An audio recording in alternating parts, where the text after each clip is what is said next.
អ្នកដែលមានភ្លើងប្រើយើងប្រើម៉ូទ័រនេះមកអូយមែនទេតែតាំងផ្នែកច្រើនតែនឹងធំឯណែនាំឲ្យប្រើអាជីពនេះម៉ូទ័រមកខាងទេមកទៀត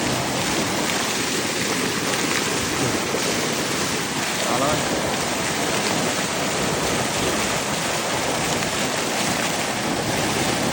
បាញ់មកហើយស្រាប់ទីទឹកកន្លះហ្នឹងមិនទូចទេណាមើលក្នុងទីសាប់ទូចទេស្រាប់ទីទឹកកន្លះបាញ់ចេញពីបាល់បូនមកចេញពីពង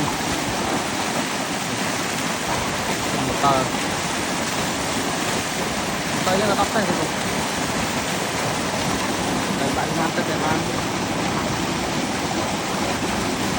មកទឹកជា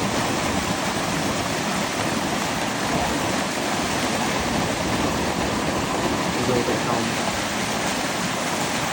គឺធ្វើតែងក្នុងបបូនជាងវិញ